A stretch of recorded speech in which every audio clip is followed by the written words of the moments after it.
नास्ट्रेदामस ने ऐसी कौन सी अचूक भविष्यवाणी भारत के लिए की है जिसे जानकर हर कोई हैरान है। क्या वाकई समय आ गया है तीसरे विश्व युद्ध का? क्या सच में भारत में जन्म लेने वाले हैं एक महान राजनेता? भारत महायुद्ध में कैसी भूमिका निभाएगा? आइए सब जानते हैं आज की वीडियो में आगे बढ़ें उससे पहले अगर आप एक सच्चे हिंदू हैं तो सब्सक्राइब करें फैक्ट मंत्रा चैनल को और बेल नोटिफिकेशन को ऑल पर लगाएं ताकि कोई भी वीडियो मिस ना हो। तीन ओर से घिरे समुद्र क्षेत्र में वो जन्म लेगा जो बृहस्पतिवार को अपना अवकाश दिवस घोषित करेगा। उसकी प्रशंसा और प्रसिद्धि, सत्ता और शक्ति बढ़ती जाएगी और भूमि और समुद्र में उस जैसा शक्तिशाली कोई ना होगा। दोस्तों, ये भविष्यवाणी है जो बरसों पहले एक ऐसे देश के बारे में की गई थी जो आज के समय सबसे ज्यादा चर्चा का विषय बना हुआ है। जी हाँ, भारत। आज हमारे भारत की चर्चा दुनिया भर में हो रही है। इसकी पॉपुलैरिटी का कोई हिसाब नहीं है। आज भारत दुनिया के शक्तिशाली देशों में शामिल है। यह वही देश है जिसने चांद के उस हिस्से में अपने नाम का परचम लहराया जहां अब तक कोई देश नहीं पहुंच सका था। भारत की तारीफ में जितना कहा जाए उतना कम है। खैर, बात अगर हो रही है तो आज के समय में दुनिया भर में भविष्यवाणियों की खूब चर्चा हो रही है। वहीं अगर बात करें भविष्यवक्ताओं की तो इस लिस्ट में नास्ट्रेदामस एक ऐसा नाम है जिसके बारे में शायद ही कोई नहीं जानता हो। आज दुनिया भर में नास्ट्रेदामस को जाना जाता है और यह वजह है उनकी हैरान कर देने वाली भविष्यवाणी जो उन्होंने दुनिया के बारे में बरसों पहले ही कर दी थी। नास्ट्रेदामस की कई भविष्यवाणियां हैं जो एकदम सच साबित हुई, जिनमें जर्मनी में हिटलर का उदय, अमेरिकी राष्ट्रपति जॉन एफ कैनेडी की हत्या और पोप फ्रांसिस का आगमन जैसी भविष्यवाणियां शामिल है। नास्ट्रेदामस ने न केवल विदेशों के लिए बल्कि भारत के लिए भी कई भविष्यवाणियां की हैं, जिनमें से तो कुछ सच साबित भी हो चुकी हैं। जैसे इंदिरा गांधी की मृत्यु के लिए भविष्यवाणी। इस भविष्यवाणी में नास्ट्रेदामस ने कुछ ऐसा बताया था, निष्कासित स्त्री फिर सत्तारूढ़ होगी, उसके बैरी उसके विरुद्ध षड्यंत्र करेंगे। 3 वर्षों के अपने यादगार कार्यकाल के बाद 70 की आयु में लगभग उसकी मृत्यु होगी। वहीं साल 1977 के आम चुनाव में इंदिरा गांधी की हार हुई थी और तब जनता पार्टी की सरकार बनी थी, लेकिन 1980 में वो वापस सत्ता में आई और प्रधानमंत्री बनी।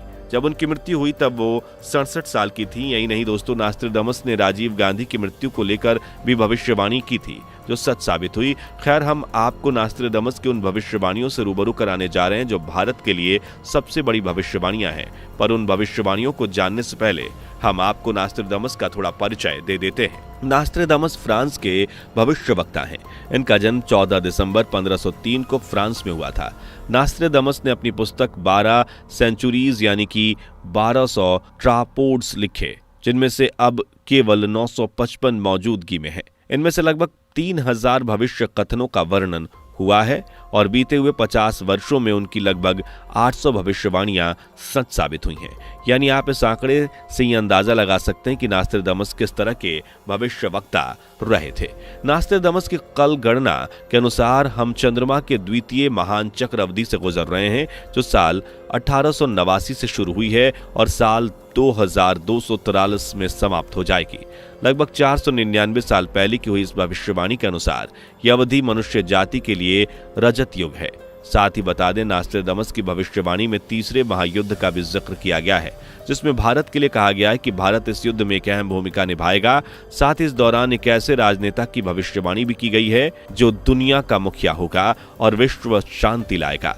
चलिए उन सब के बारे में डिटेल में जानते हैं, लेकिन उससे पहले अगर आपने वीडियो को अभी तक लाइक नहीं किया तो जल्दी से वीडियो को लाइक कर दीजिए और चैनल पे नए हैं तो सब्सक्राइब करना ना भूलें। नास्ट्रेदामस की भविष्यवाणी कहती है कि शीघ्र ही पूरी दुनिया का मुखिया होगा महान शायरन, जिसे पहले तो सभी प्यार से और बाद में वो भयंकर और भयभीत करने वाला होगा।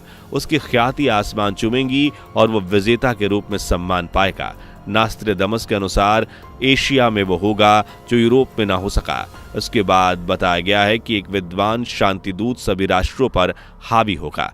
अब देखा जाए तो वर्ण और शरण जैसे नाम तो भारत में ही होते हैं, लेकिन भविष्यवाणी में जो जिक्र किया गया है उससे तो लगता है कि महापुरुष का नाम शौ से शुरू होगा। शायरन नाम कुछ अजीब है।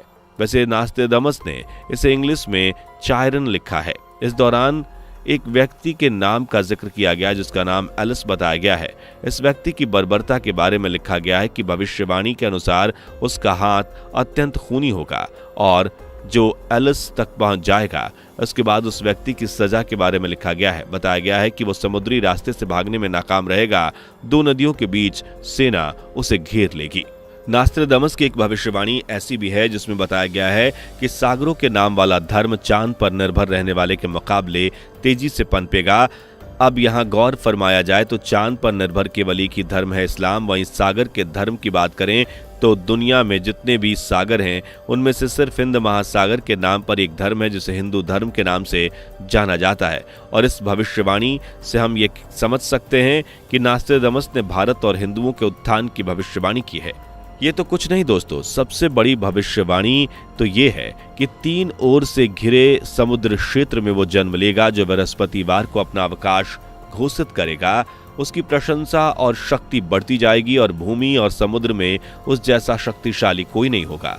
अब इस भविष्यवाणी को समझने की कोशिश की जाए तो दोस्तों 3 ओर से समुद्र से तो भारत ही घिरा हुआ है और भारत में ही गुरुवार एक ऐसा दिन माना जाता है जिसे सभी धर्म के लोग आमतौर पर मानते हैं। और अगर कहा जाए तो यह भविष्यवाणी भारत के लिए ही की गई है तो शायद ये गलत नहीं होगा क्योंकि भारत में पहले भी कई महान हस्तियों ने जन्म लिया है, जैसे रामकृष्ण, बुद्ध, महावीर, चाणक्य और ऐसे कई नाम हैं जिन्होंने समाज को काफी प्रभावित किया। इसके अलावा हम बात करें महायुद्ध की तो नास्ट्राडामस की भविष्यवाणी के अनुसार महायुद्ध का माहौल साल 2012 से 2025 के बीच बन सकता है। यानी आप अनुमान लगा सकते हैं कि हम महायुद्ध के कितने करीब आ चुके हैं। वहीं इस तीसरे विश्व युद्ध में भारत के लिए कहा गया है कि भारत इसमें शांति बनाने का काम करेगा। साथ ही इस भविष्यवाणी के साथ नास्ट्राडामस ने एक ऐसे महान नेता के जन्म की भविष्यवाणी की है जो दुनिया का मुखिया होगा और दुनिया भर में शांति लाएगा। और इस भविष्यवाणी के लिए ज्यादातर एक्सपर्ट्स का कहना है कि दुनिया का मुक्तिदाता भारत में ही जन्म लेगा और शायद ऐसा हो भी सकता है इस महापुरुष ने जन्म ले लिया हो और राजनीति में उतर आया हो। खैर यही नहीं, नास्ट्राडामस ने और भी कई जगह महान राजनेताओं का जिक्र किया है, जैसे 5 नदियों के प्रख्याति द्वीप राष्ट्रों में एक महान राजनेता का उदय होगा जिसका नाम वरुण या शरण होगा और वो दुश्मन के आतंक को हवा के जरिए खत्म करेगा जिसके चलते 6 लोग मारे जाएंगे। अब इस भविष्यवाणी को समझा जाए तो भारत में कई नदियां हैं, गंगा, यमुना, सरस्वती, नर्मदा, कावेरी और बहुत सी, लेकिन बात यहाँ 5 नदियों की है। तो इसके अनुसार पंजाब एक ऐसी जगह जिसे 5 नदियों की भूमि कहा जाता है क्योंकि यहाँ 5 नदियां बहती हैं जिनके नाम सतलुज, ब्यास, रावी, चिनाब और झेलम है। इन नदियों का जिक्र वेदों में भी किया गया है। तो सवाल यहाँ उठता है कि क्या महान राजनेता पंजाब से आएगा? इतिहास पर गौर फरमाया जाए तो गुरु नानक देव, गुरु तेग बहादुर, गुरु गोविंद सिंह जैसे महान लोगों का इसी जगह से ताल्लुक भी रहा है। इन सब से हम समझ सकते हैं कि नास्ट्राडामस की भविष्यवाणी भारत के लिए है। खैर भविष्यवाणी में एक ऐसी भी भविष्यवाणी है, पैगंबर के कुल नाम के अंतिम अक्षर से पहले के नाम वाले सोमवार को अपना अवकाश दिवस घोषित करेगा। साथ ही लिखा गया है कि अपनी सनक में वो गलत काम भी करेगा और साथ ही जनता को करों से आजाद भी कराएगा। इस भविष्यवाणी के अनुसार देखा जाए तो पैगंबर तो एक ही हैं, मोहम्मद, वहीं उनके कुल नाम का हाशमी था और यहाँ हम हाशमी के अंतिम अक्षर यानी कि वो शौ से शुरू होना चाहिए और यदि हम कुल का नाम माने तो मोहम्मद के अंतिम अक्षर का नाम ले तो मो आता है। इस तरह नास्ट्राडामस की कई ऐसी भविष्यवाणियां जिनका संबंध भारत से ही लगता है। वैसे दोस्तों वीडियो की जानकारी अच्छी लगी हो तो कमेंट करें, वीडियो को लाइक और शेयर करके चैनल को सब्सक्राइब जरूर करें। दोस्तों आपकी स्क्रीन पर 2 और वीडियो दिख रही हैं जिसे देखने के लिए आप स्क्रीन पर क्लिक करें। दोनों देखिएगा, बहुत अच्छी वीडियो बनी है।